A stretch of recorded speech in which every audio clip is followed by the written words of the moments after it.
다 같이 사도신경으로 신앙 고백하심으로 주일 예배 하나님 앞에 드리시겠습니다. 나는 전능하신 아버지 하나님, 천지의 창조주를 믿습니다. 나는 그의 유일하신 아들, 우리 주 예수 그리스도를 믿습니다. 그는 성령으로 잉태되어 동정녀 마리아에게서 나시고 본디오 빌라도에게 고난을 받아 십자가에 못 박혀 죽으시고 장사된 지 사흘 만에 죽은 자 가운데서 다시 살아나셨으며 하늘에 오르시어 전능하신 아버지 하나님 우편에 앉아 계시다가 거기로부터 살아있는 자와 죽은 자를 심판하러 오십니다. 나는 성령을 믿으며 거룩한 공교회와 성도의 교제와 죄를 용서받는 것과 몸의 부활과 영생을 믿습니다. 아멘. 다 같이 찬송가 43장 찬송하시겠습니다.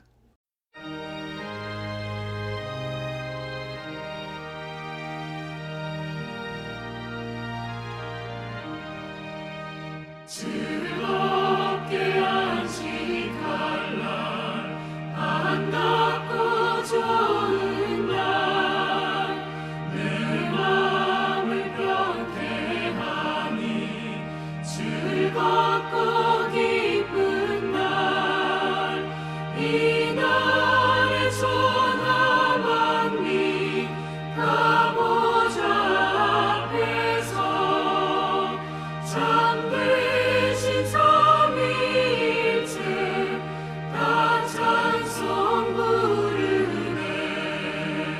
이 날의 하늘에서 새 양식 내리네. 성회로 모이라고 종소리 울리네. 복음의 밝은 빛이 온 세상 비치며 또 영생 물이 흘러 시원케 하시네.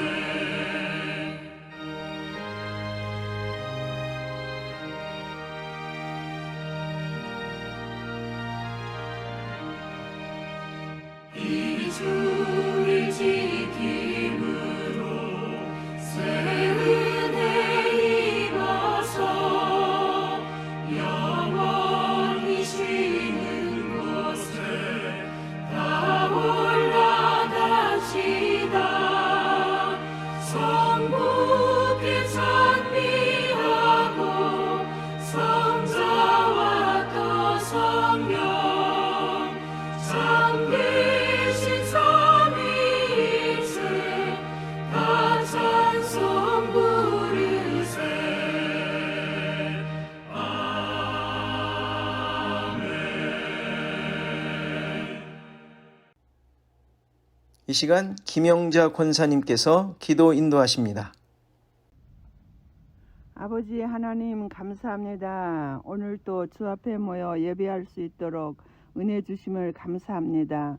허물의 사함을 받고 그 죄의 가리움을 입은 자는 복이 있다고 고백한 다윗과 같이 오늘 우리는 예수 그리스도로 말미암아 허물과 죄의 용서함을 받은 복 있는 자가 되었음을 진심으로 감사드리며 찬양을 올려드립니다.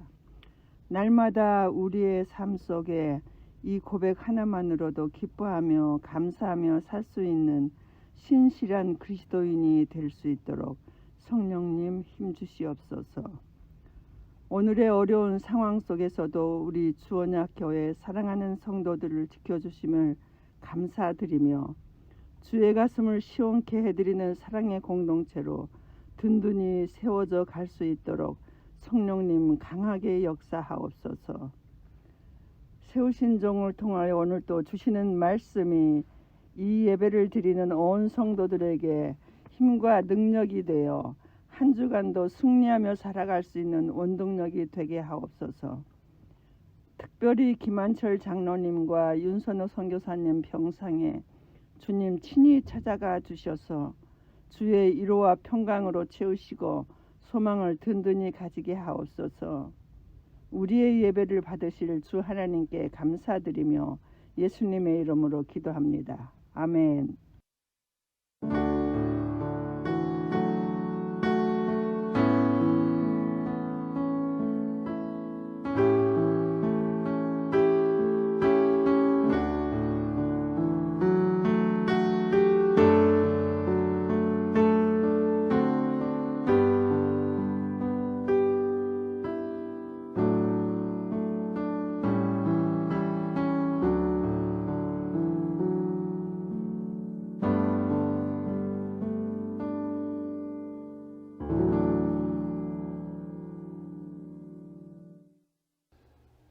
다 같이 하나님의 말씀 마태복음 12장 46절에서 50절 보십니다.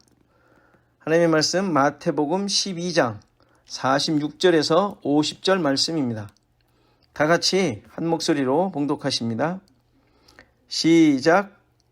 예수께서 무리에게 말씀하실 때에 그의 어머니와 동생들이 예수께 말하려고 밖에 섰더니 한 사람이 예수께 여짜오되 보소서 당신의 어머니와 동생들이 당신께 말하려고 밖에 서 있나이다 하니 말하던 사람에게 대답하여 이르시되 누가 내 어머니이며 내 동생들이냐 하시고 손을 내밀어 제자들을 가리켜 이르시되 나의 어머니와 나의 동생들을 보라. 누구든지 하늘에 계신 내 아버지의 뜻대로 하는 자가 내 형제요 자매요 어머니니라 하시더라. 아멘. 다 같이 너의 하나님 여호와가 찬양하시면서 헌금 봉헌하십니다.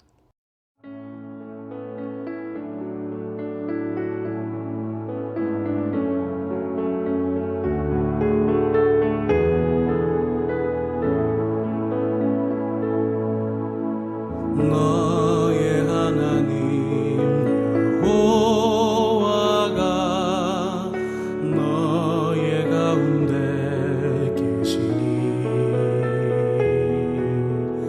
그는 구원을 베푸실 전능자시라.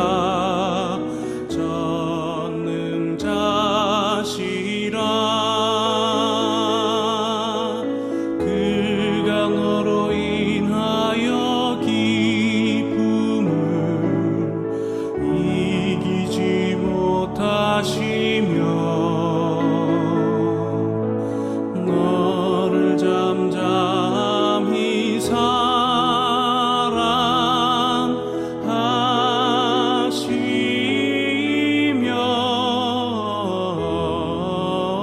즐거이 부르며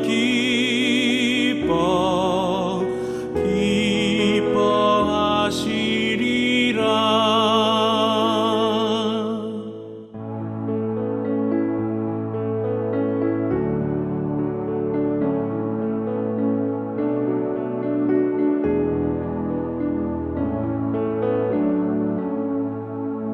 너의 하나님 여호와가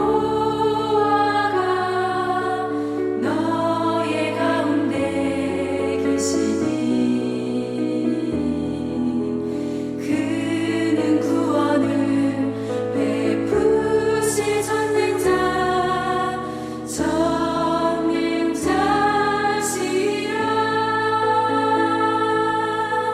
그가 너로 인하여 기쁨을 이기지 못하시며 너를 잠잠히 사랑하시며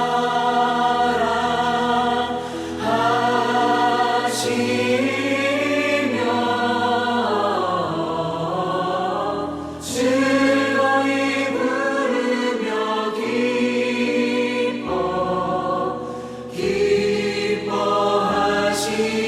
기뻐하시리라. 그가 너로 인하여 기쁨을 이기지 못하시며 너를 잠잠히 사랑하시며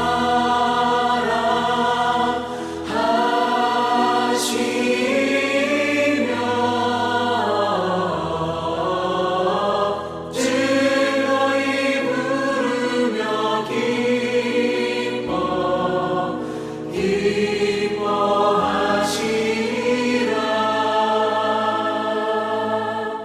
즐거이 부르며 기뻐하시리라.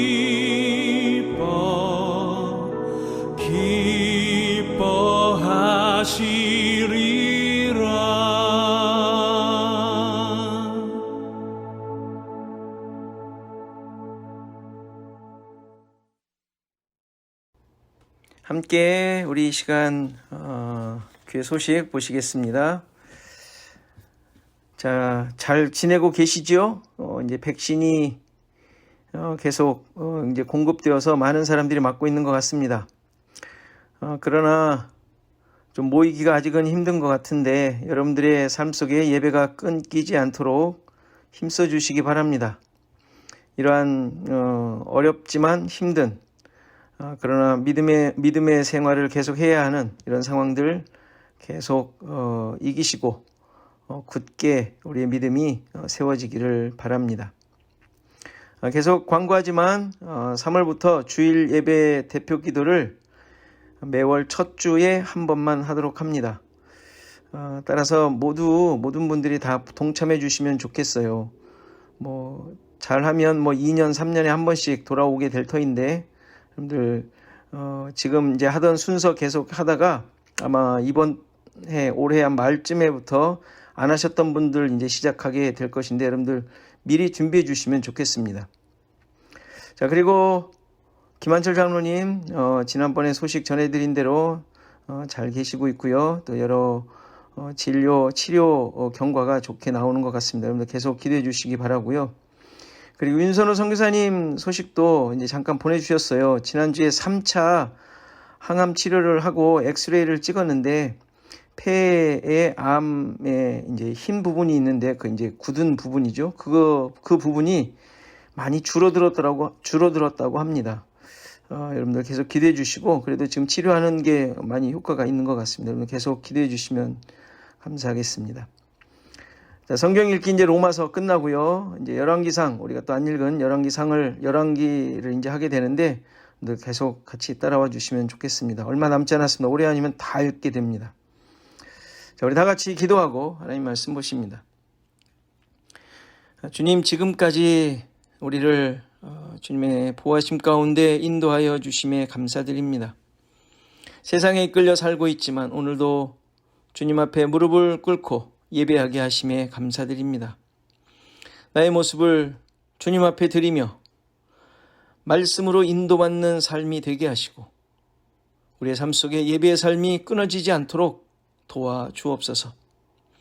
우리를 살게 하시고 사명을 깨닫게 하시는 모든 상황 속에서 주님께 감사와 기쁨이 넘치도록 하시고 더욱 나의 삶의 환경이 주님만이 드러나고 주님의 주님 되심만을 고백하는 그런 시간과 기회가 되도록 인도하여 주옵소서.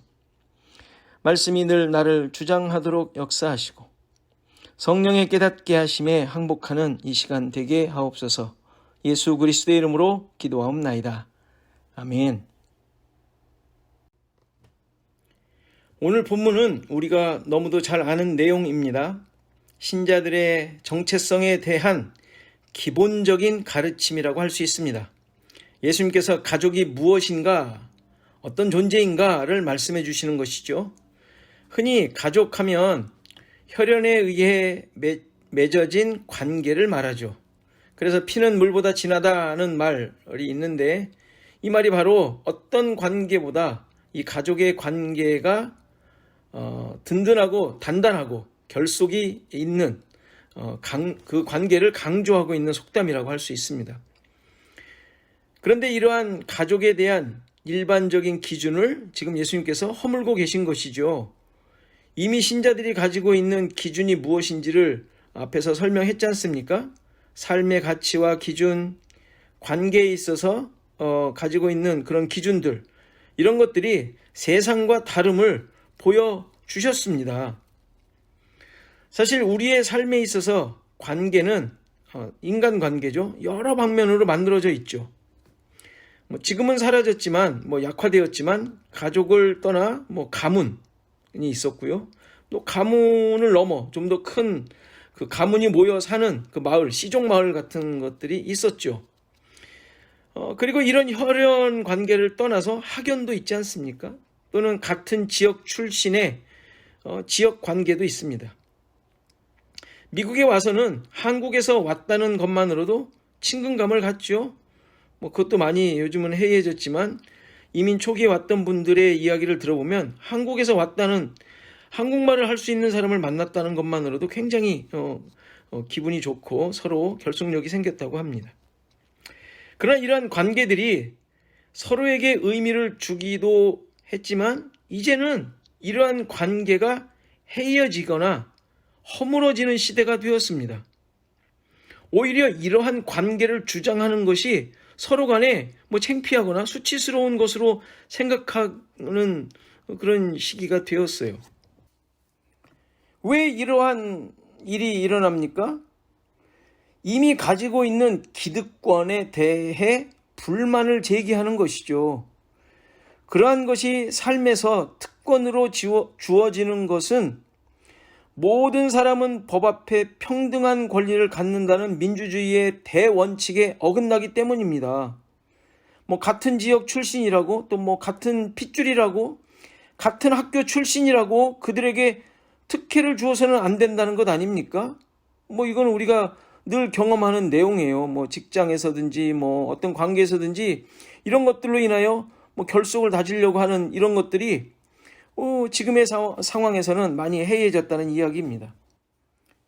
그러니까 당연하다고 생각했던 관계가 늘 바른 것이고 절대적인 것이 아니라는 것을 보여주는 것입니다. 이렇게 우리의 삶 속에서도 당연하다고 생각되는 인간적인 관계가 늘 나 자신을 만드는 것이 아니라는 것, 그리고 내가 누구라는 것, 내가 어떻게 만들어졌다라는 정체성이 아니라는 사실을 우리는 경험하고 있는 것입니다. 그렇다면 하나님 나라에 사는 신자들의 삶에서는 어떠할까요? 이 세상에서 맺어진 관계들은 어떤 의미를 가지는 것일까요? 세상에서도 무시되는 또 다른 가치에 의해 다시 만들어야 할 관계들이라면 하나님 나라에서는 어떻게 되어야 할까요? 당연히 다시 세워져야 할 것입니다. 민주주의 원칙에 의해 가족, 혈연, 지연, 학연 등이 재평가되듯이 하나님 나라의 원칙에 의해서도 이러한 것들 역시 다시 세워져야 할 것임을 오늘 본문이 말해주고 있습니다. 그 중에 오늘 본문에서는 가족에 대한 기준을 바꾸도록 하시죠. 이미 예수님께서는 가족 관계에 대한 혁명적인 말씀을 하신 적이 있습니다. 앞에 10장 21절에서 보면 가족이 서로 죽는 데에 내어줄 것이라고 하셨죠. 그리고 34절에 보면 검을 주러 왔다고 하시면서 가족들이 서로 불화하게 될 것이고 서로 원수 관계임을 확인하게 될 것이라고 말씀하셨어요. 게다가 나보다 가족을 더 사랑하는 자는 내게 합당치 않다는 아주 무서운 말씀까지 하셨지 않습니까? 이 말씀도 겉으로만 이해한다면 가족을 버려야 하고 그들을 포기해야 할 것처럼 들리기도 합니다.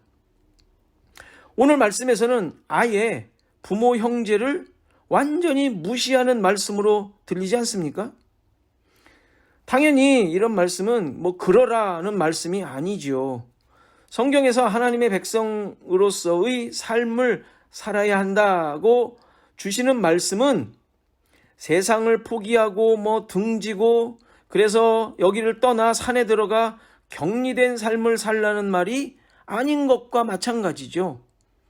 그러니까 말씀을 들을 때 수많은 사람들이 뭐 아니면 도 격으로 그런 식으로 듣는 분들이 있는데 당연히 이게 불신앙적인 모습입니다. 이러한 결정은 늘 무리를 일으키는 이단들의 특성 아닙니까? 세상이 멸망할 것이라고 하니까 어떻게 합니까? 모든 삶을 포기하고 집단 생활을 하는 거예요. 만일 그러한 의미로 예수님께서 하신 말씀이라면 예수님께서 하나님의 말씀을 쫓아 십자가에서 죽으시고 돌아가시고 부활하시고 승천하신 후에 바로 이 세상을 멸망시키셨어야 맞죠. 그런데 어떻게 하셨습니까? 예수님께서 다시 오실 때까지 시간을 주셨잖아요. 그러니까 이 시간을 주신 이유가 뭡니까? 이러한 예수님의 구원 역사, 그것이 어떠한 의미를 갖는지 하나님의 백성들을 통하여 드러나도록 하셨기 때문에 이 시간이 있는 거예요. 하나님의 뜻이 무엇인지, 십자가를 통해서 죄인을 구원하시는 하나님의 사랑이 무엇인지, 하나님의 나라가 어떻게 만들어지는지 등 이러한 것들을 세상에 알리도록 하신 시간인 것이죠. 따라서 가족이라는 인간관계를 통하여 하나님 나라의 가족은 어떠한 기준으로 세워진 것인지를 배워야 하는 거예요. 사람들이 예수님께서 어머니와 동생들이 왔다고 전했습니다.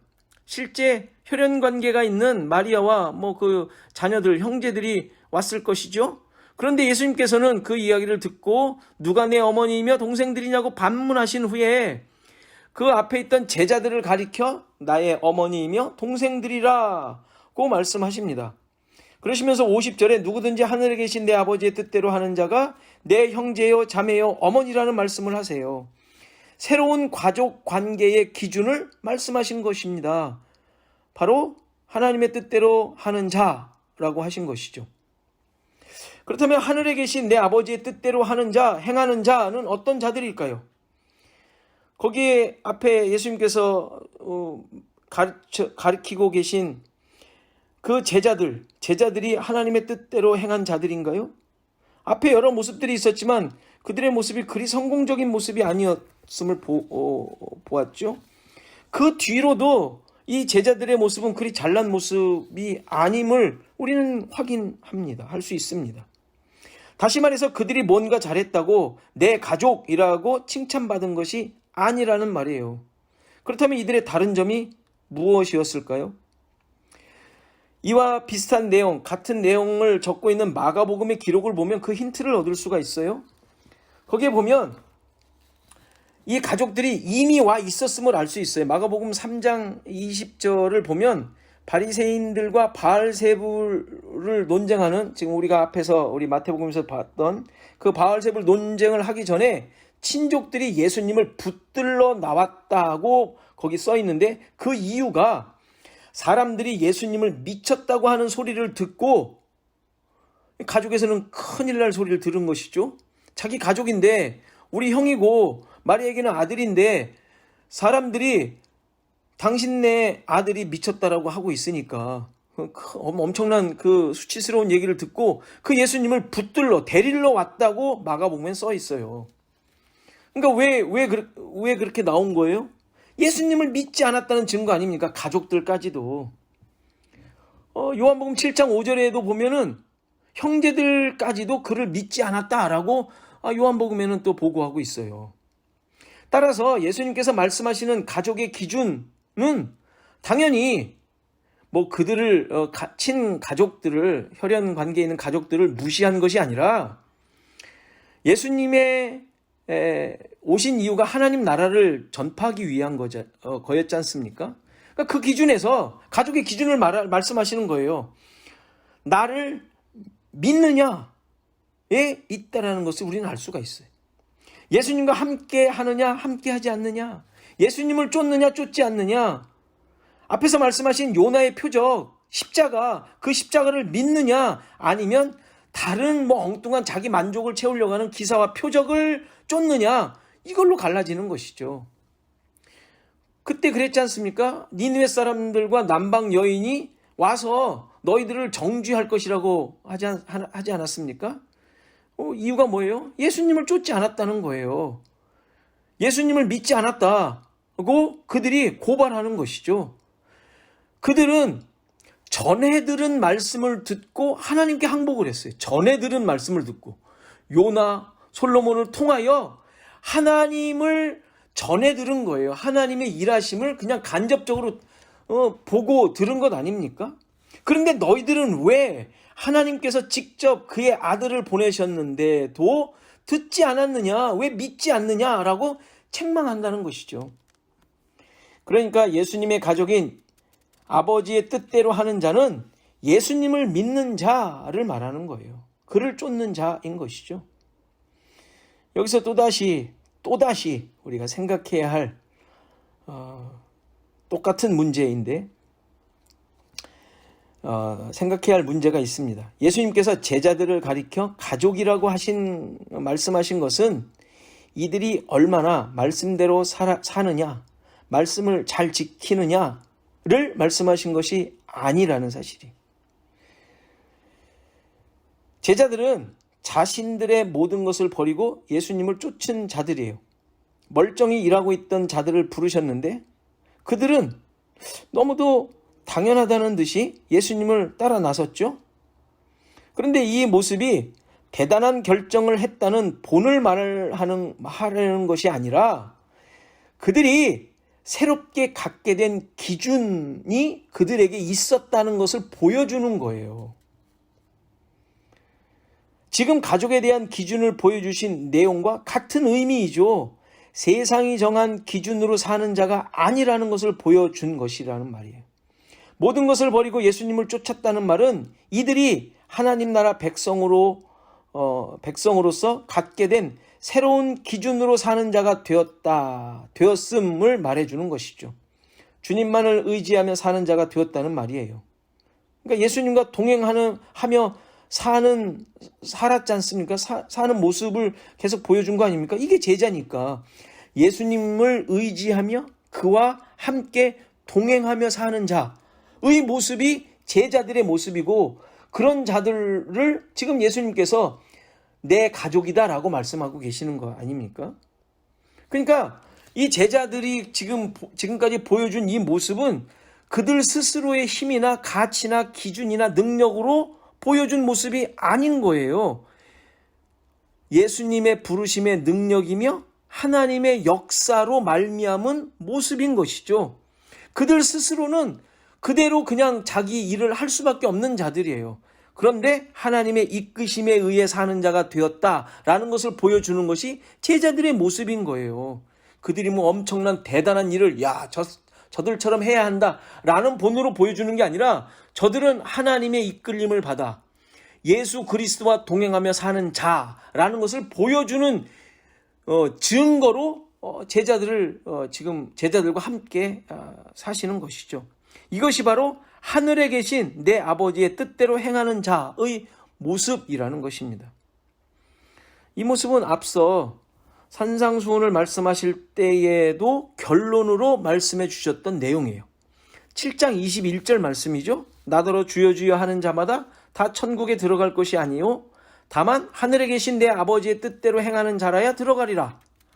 천국에 들어가는 자는 하나님의 뜻대로 행하는 자가 들어간다는 것이죠.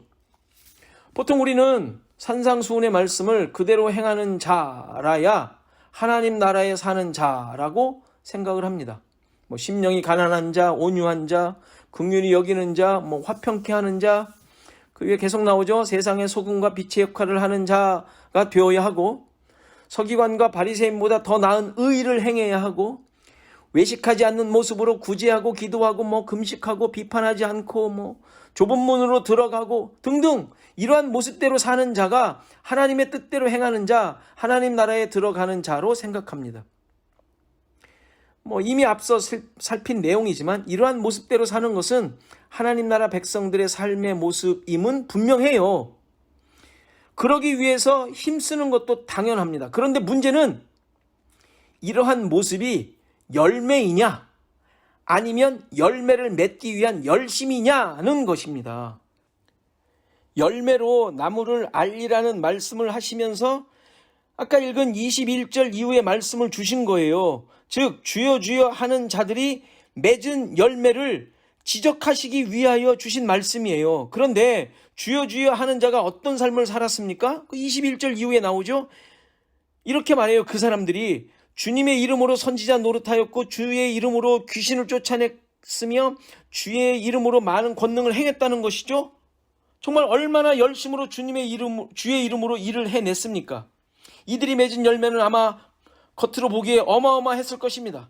병을 고치고 수많은 사람들이 주님께 나오는 열매가 있었을 것입니다.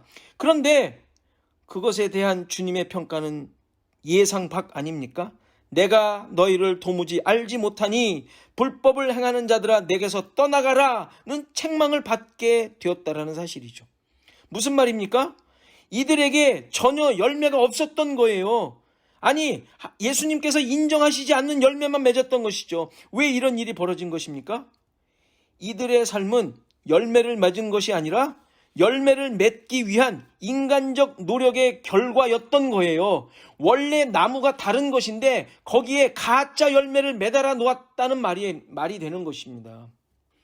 그러니까 이들의 열매는 인간적인 열매였던 거예요. 나무 자체가 인간의 의의를 맺는 나무였다는 말입니다. 주여 주여 하는 자들은 자신이 누구인지를 깨닫지 못한 무지한 사람이었던 것이죠. 하나님 나라 백성, 주님의 가족은 오직 주님이 함께 하시는 자입니다. 주님의 뜻만 드러내는 도구입니다. 나무에서 가지는 열매가 매달리는 막대기이지 않습니까? 그가 생명을 가지고 열매를 맺힐 수 있는 이유는 나무에 붙어 그 진액을 받았기 때문이에요. 그런 가지가 내가 열매를 맺기 위해 얼마나 열심으로 일했고 그래서 열매를 맺혔다라고 자랑할 수 없는 거예요. 열매에 대한 그 어떠한 업적이나 성과는 그에게 있지 않습니다. 자신은 그저 나무에 붙어 있었다는 자체만으로 만족해야 하는 존재인 거죠. 그런데 마치 자신이 열매를 맺게 한 장본인으로 착각을 한 것입니다. 하나님 나라가 어떻게 만들어진 나라인지, 그 나라에 사는 자가 어떤 존재인지 전혀 깨닫지 못했던 것입니다. 예수님의 가족은 바로 이렇게 자신이 주님께 붙어 있는 존재, 이것도 자신의 의지나 뜻이 아닌 전적인 주님에 의해 붙여진, 그래서 주님만을 의지하며 사는 존재, 주님과 함께하는 존재임을 고백하는 자들인 거예요. 이 사실을 깨닫고 고백하기에 하나님 나라 백성으로 살아야 합니다. 그 살아야 하는 모습이 내가 목적해서 내가 더 근사하게 보이기 위해서 애쓰는 내용이 아니라 하나님 나라 백성이기에 하나님의 말씀대로 살기 위한 열심과 애씀이 있는 거예요. 당연히 힘을 다해 사랑하고 선하게 사셔야죠. 세상을 두려워하지 않고 말씀을 쫓아 살아야 합니다. 당연히 그렇게 살도록 해야 합니다. 진실하게 이웃을 사랑하는 것 우리의 책임이며 본분인 거예요. 한번 우리 자신들을 되돌아보십시오. 어떠한 삶을 살고 있습니까? 정말 애씀과 힘씀이 하나님의 뜻대로 행하는 자로서의 모습입니까? 아니면 내가 나의 모습을 더 드러내기 위해, 내가 누구인지 드러내기 위해 하려는 모습입니까? 열매는 맺히는 것이지 매다는 것이 아닙니다. 하나님의 뜻대로 행하는 자들은 주님과 함께하는 삶을 사는 거예요. 주님만 드러나는 거예요. 나는 아무것도 아닌 것이죠. 주님과 함께 사는 자들은 주님을 믿고 의지하는 자들이에요. 주님을 믿는 자들은 모두가 따라서 하나님 나라의 가족들인 것이죠. 내가 허물어지고 오직 주님만이 기준으로 세워진 삶을 산다는 것입니다.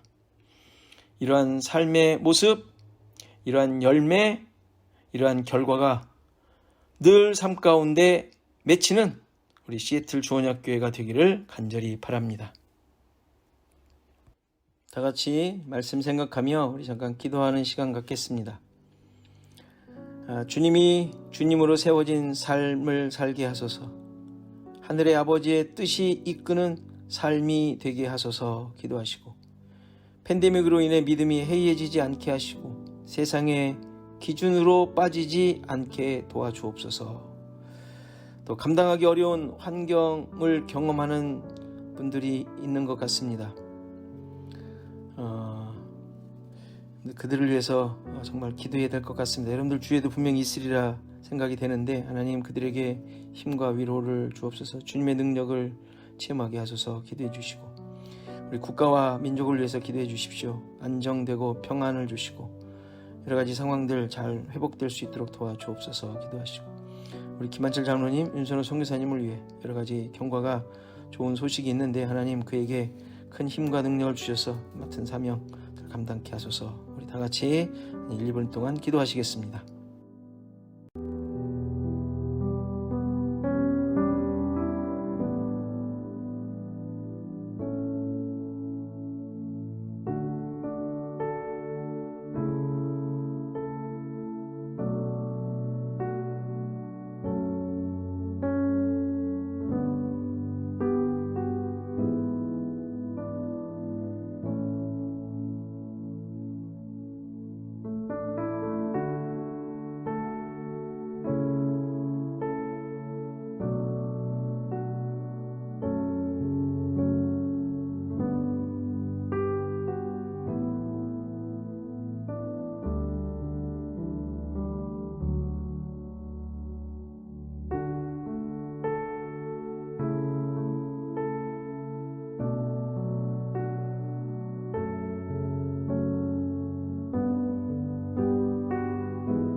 하나님 아버지, 우리의 믿음이 흔들리고 있는 것은 아닌지 깨닫게 하시고 무엇을 위해 어디로 향해 가고 있는지 깨닫게 하옵소서. 팬데믹으로 인해 믿음의 기준이 흐려졌고 어떤 것이 진정한 신자의 모습인지도 깨뜨려지고 말았습니다. 하나님의 자녀로, 하나님 나라의 백성으로, 예수님의 가족으로 우리를 세우시고 인도하셨지만 그 사실을 잊고 살고 있는 것은 아닌지 우리 자신들을 깊이 돌아보게 하옵소서. 주님을 쫓는 자로 부르시고 주님과 동행하는 자로 살게 하셨음을 늘 고백하며 감사와 찬양이 있게 하옵소서. 시애틀 주원학교회를 지키시고 모든 성도들이 사랑으로 하나 되고 은혜로 돌보는 참된 하나님 나라 가족으로 굳건하게 하옵소서. 나라와 민족을 도우시고 힘든 상황을 겪는 자들에게 소망과 위로로 함께 하옵소서. 김한철 장로님, 윤선호 선교사님에게 힘을 주시고 주님의 역사를 온전하게 드러내는 기회가 되게 하옵소서. 예수 그리스도의 이름으로 기도하옵나이다. 아멘. 다 같이 찬송가 88장 찬송하시겠습니다.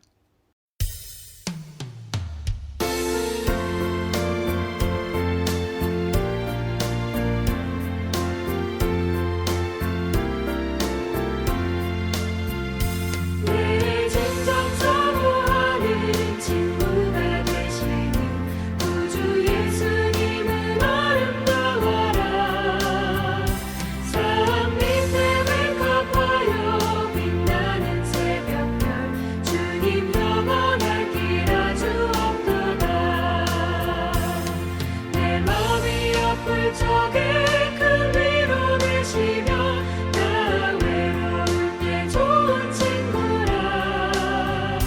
주는 저 산 밑에 백합 빛나는 새벽별 이 땅 위에 비길 것이 없도다.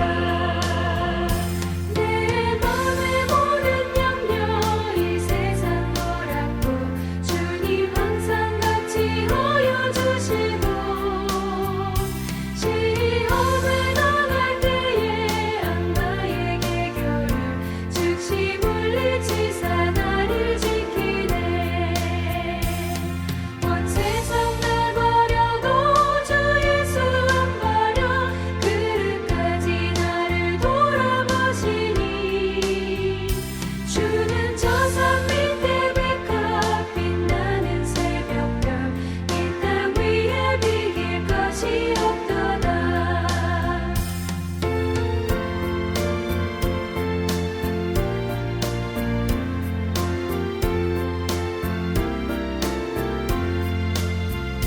내 맘을 다하여서 주님을 따르면 길이 길이 나를 사랑하리니. 물불이 두렵지 않고 창검도 가방에 주는 높은 산성 내 맘 계시라. 내 영혼 먹이시는 그 은혜 누리고 나 친히 주를 뵙기 원하네. 주는 저 산 밑에 백합 빛나는 새벽별 이 땅 위에 비길 것이 없도다.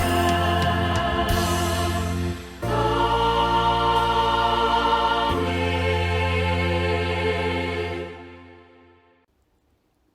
이제는 예수 그리스도의 은혜와 하나님의 크신 사랑과 성령의 감화, 감동, 교통하시며 함께하심이 오늘 예배한 모든 성도들 머리머리 위에, 저들의 생업과 가정과 자손 대대 위에, 이 교회 위에 이제로부터 영원토록 함께 계실지어다. 아멘. 나의 발걸음 온전히 주만 바라며 헛된 것 가운데 있지 않도록 정금과 같은 온전한 믿음으로 주의 뜻 가운데 머물게 하소서.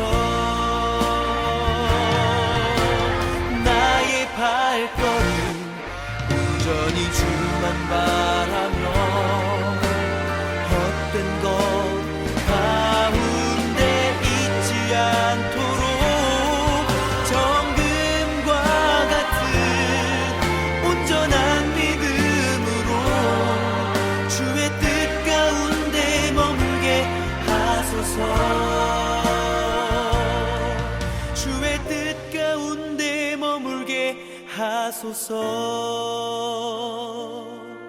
주의 뜻 가운데 머물게 하소서.